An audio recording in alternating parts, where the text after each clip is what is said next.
What is up, everybody? Welcome to episode number 14 of the Ear to the Canvas podcast. I'm your host, Ryan Truland.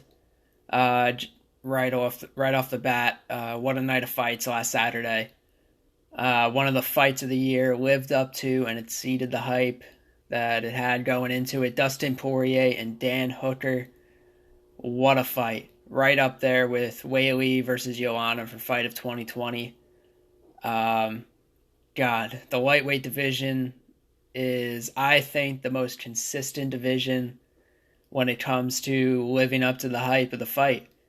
You got, most recently, you got Tony and Justin Gaethje, which lived up to the hype in that main event.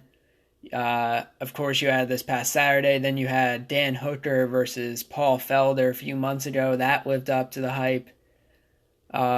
Charles Oliveira had a great performance against Kevin Lee. Whenever the lightweight division is on the main stage in the spotlight, it truly does live up to the hype. It delivers more consistently than any other division in the sport. And not only that, but I think the lightweight division has the toughest guys, top to bottom, of any division in the UFC. When you look at the top, of course, you got Khabib, you got Gaethje, who's just one of the toughest guys, who's building that reputation up.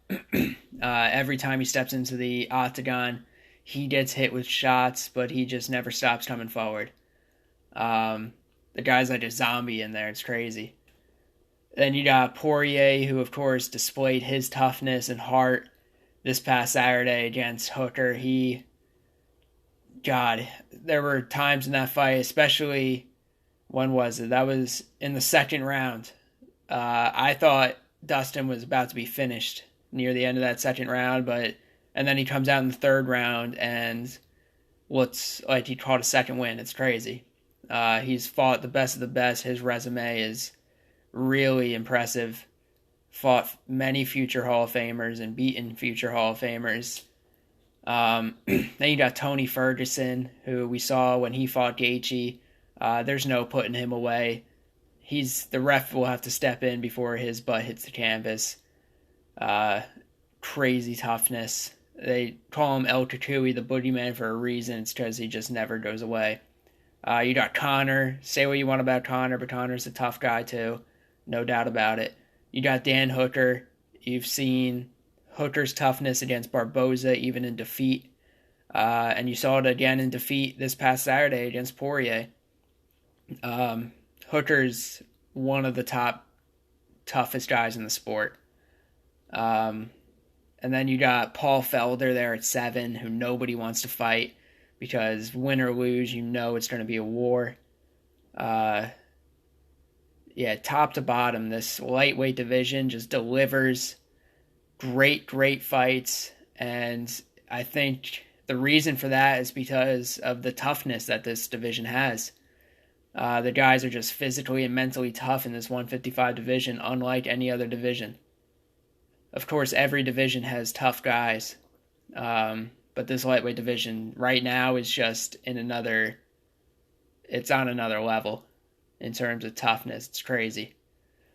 So let's talk about Saturday's fight, main event. Like I said, one of the best fights of the year, hands down. We knew going into it was going to be a sick fight. I predicted that it would be 4th, 5th round or decision. I really knew that both these guys were going to be very tough to put away, if they would be put away at all. So first round, Hooker came out. I thought Hooker looked really good in the first round, using feints, setting things up. You can tell he's been training and learning things from his fellow gym member at City Kickboxing, Israel Adesanya. When he feints that leg kick, really twists the hips, gets the hips into it, but feints it.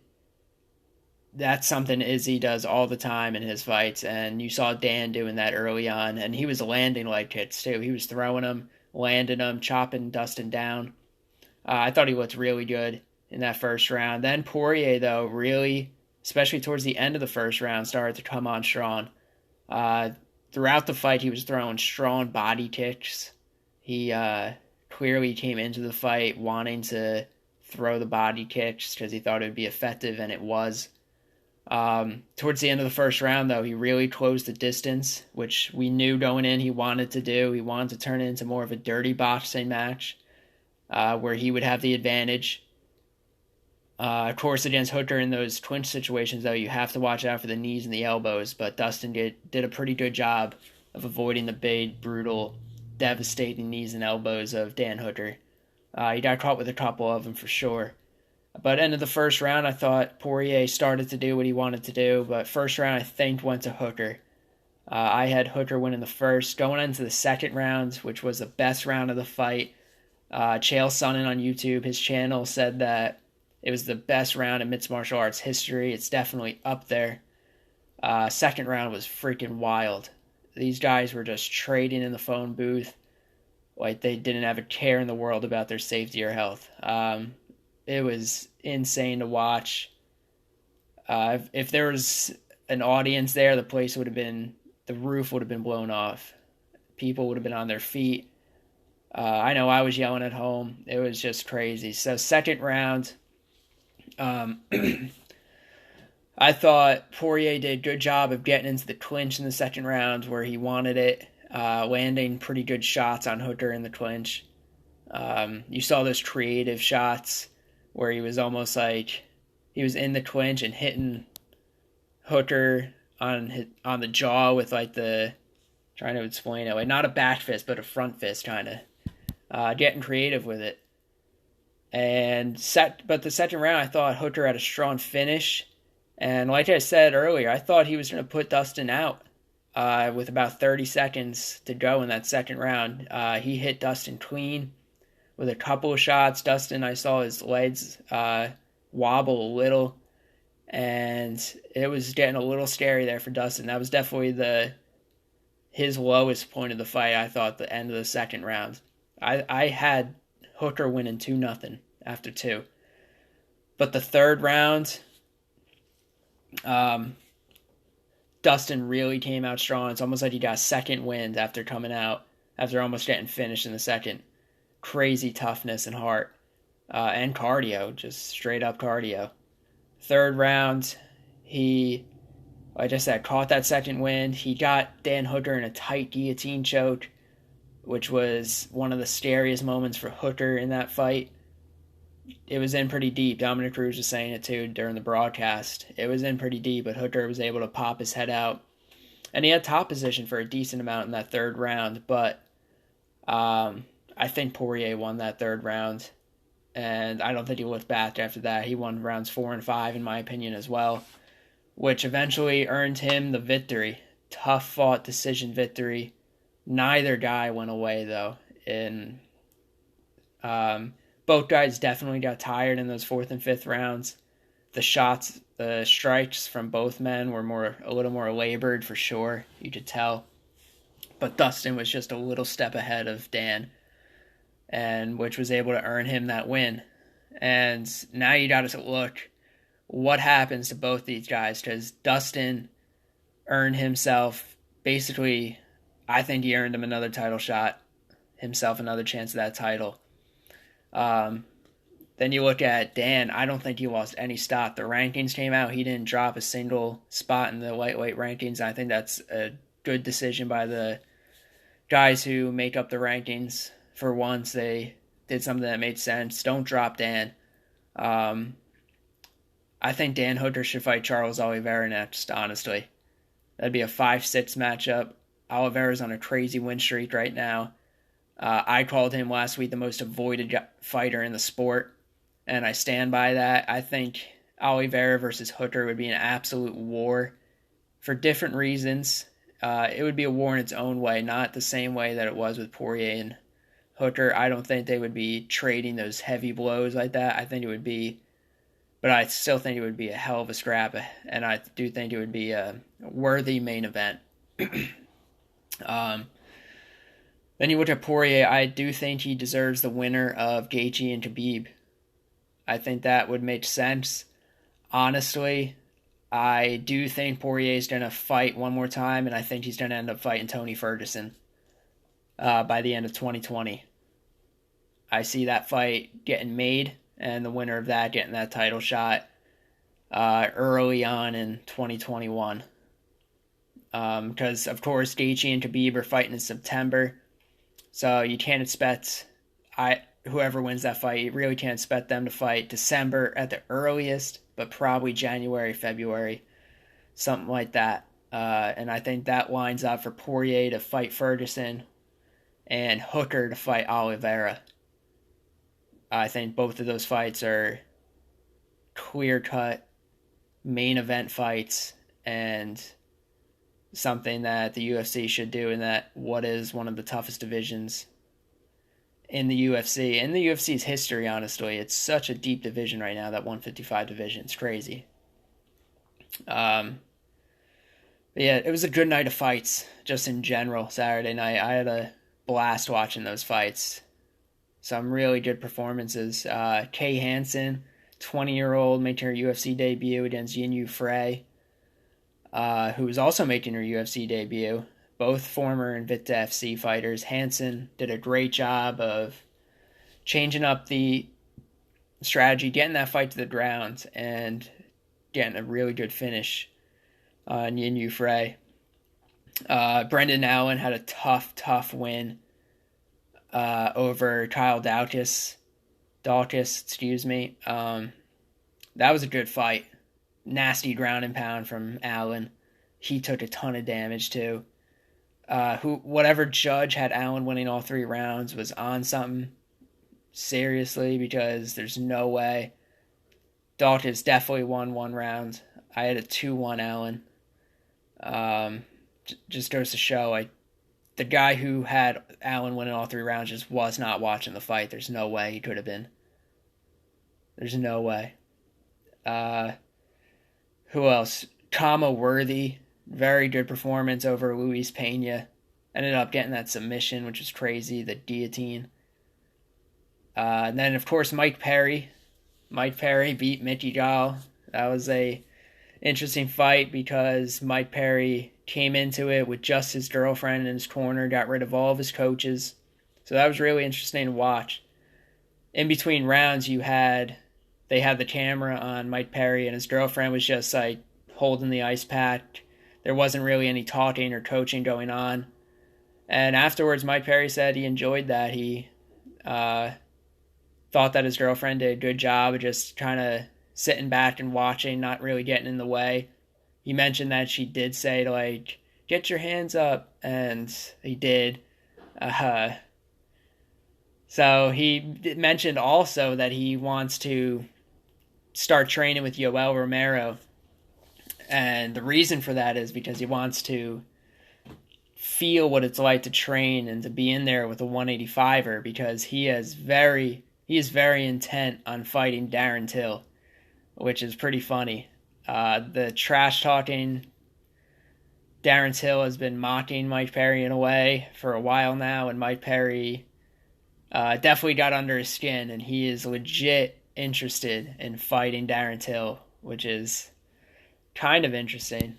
A few things would have to happen for that fight to make any sense. I mean, Mike Perry's not ranked at welterweight. Darren Till is a contender at middleweight, and Till's fighting Whitaker. If he wins that fight, he's going to be in line for a shot against the winner of Adesanya and Costa. So Mike Perry's not really in the realm of possibility for Till unless he loses a couple fights in a row there. And Mike Perry will definitely have to string along a couple wins if he wants that Darren Till fight. But I expect him to go out there next time too with just his girlfriend. He said maybe Yoel if they hit it off, and he would have Yoel in his corner. He wants guys who have been in there before, not guys who just trying to sit back and coach who really haven't experienced that pain and suffering of being in the cage. That's what he said. He wants guys who he knows have those battle wounds, who have been in there. So I thought that was interesting. Mike Perry's a character. Be interesting to see who he fights next. So a couple intriguing news headlines came out in the welterweight division. First, starting with Tyron Woodley. who claims he wants to fight 2 more times before the end of 2020.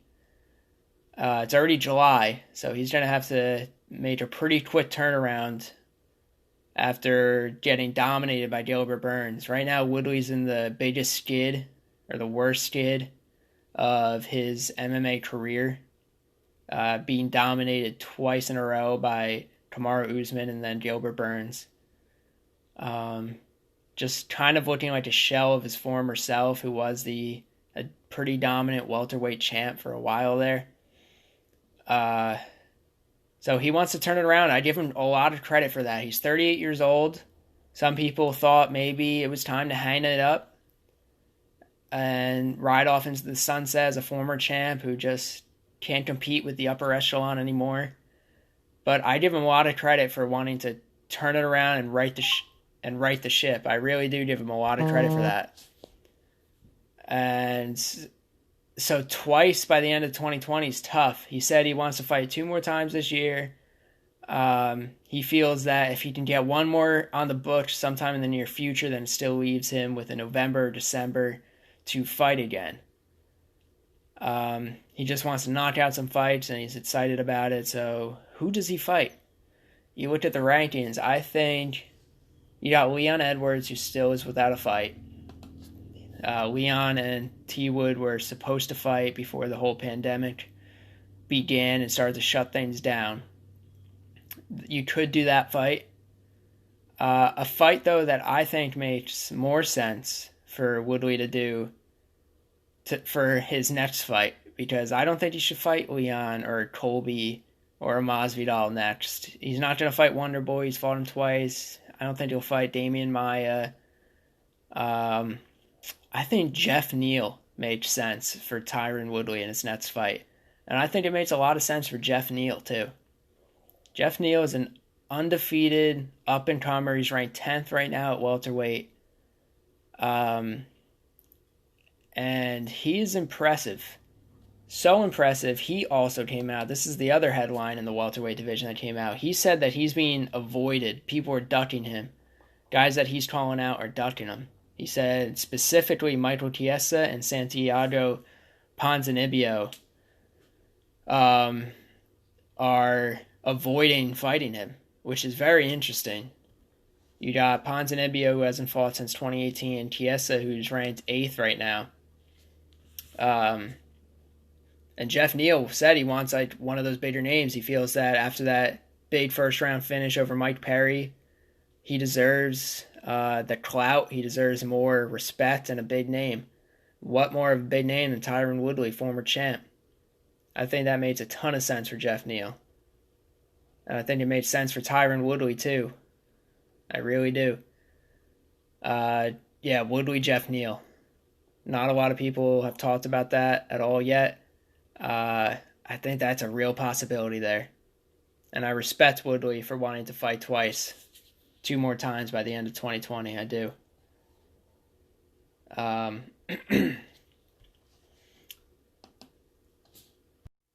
Alright, let me just take a quick break to tell you guys about our sponsor, Anchor. If you haven't heard about Anchor, it's an app available to download on your computer, iPhone, or Android, and it's the easiest way to make a podcast. For starters, it's free. Everything's free on Anchor, and it gives you all kinds of tools that allow you to record and edit and create your very own podcast right from your computer or phone. Now, you may be thinking to yourself, man, how do I get my podcast out to the people? Well, Anchor even distributes your podcast on all the biggest platforms such as Spotify and Apple Music. You can even profit from your podcast with no minimum listenership. Anchor is everything you need to make a podcast in one place. Go download the free Anchor app or go to anchor.fm to get started today. Moving along, other news that came out, Thiago Santos, light heavyweight contender, last fought John Jones, nearly beat him, lost by decision, tore some ligaments in his knee, brutal injuries, fought through it, and nearly a lot of people thought that he beat John Jones, which is crazy to think after tearing ligaments. I think it was his ACL. Might have been both. And anyway, he says he's back, and he is wondering what they're going to do with John. How long are they going to wait before they strip him? And I'm starting to wonder the same thing. Jon Jones has said that he will sit out. He's willing to for as long as it takes. Dana's not going to budge. I think Jon Jones will get stripped by the end of 2020. I really do. And like I said if Stipe, or rather if DC beats Stipe in August and then hangs him up and vacates the heavyweight belt, I think it opens the door for Jon Jones to step in and fight Ngannou for the vacant heavyweight belt. There would be a need there for the UFC and a want for Jon Jones. So I think that makes sense. Otherwise, I see him sitting out, and I see them stripping the belt from him and having Reyes fight either Jan or Thiago. Either of which would be a good option. Thiago and Dominic both almost beat Jon Jones, so that is intriguing. And then you got Dominic is definitely in there. Then it's whether is he going to face Santos or Blachowicz. Blachowicz has some impressive wins strung together. The Polish power is legit, definitely deserving of a title shot. Those top three guys are the only ones right now at light heavyweight who have a case. It's Jan, it's Thiago, it's Dominic. And I think two out of those three guys will be fighting for the vacant heavyweight belt. A light heavyweight belt, rather. I think that could get announced fairly soon. I hope they don't do anything until that DC Stipe fight finishes up, though, because, again, I think if DC wins, that opens the door for a whole lot of fun possibilities there with Ngannou and Jon Jones. That'd be a super, super fight. It would be for the belt. It would be the only way Jon Jones could fight Ngannou for the belt. So I think that's a lot of fun. Ear to the canvas. Gonna be having guests on next week. Gonna be having another episode come out later this week. Check me out on Bat Sports page. Got MMA articles coming out all the time there, as well as a bunch of other great writers coming out with articles on other sports. Check me out on social media, Instagram, Facebook, Twitter, just Ryan Truland. I appreciate the support. I hope everybody has a great week, and look for another episode dropping probably Thursday or Friday, all right? So take care, y'all.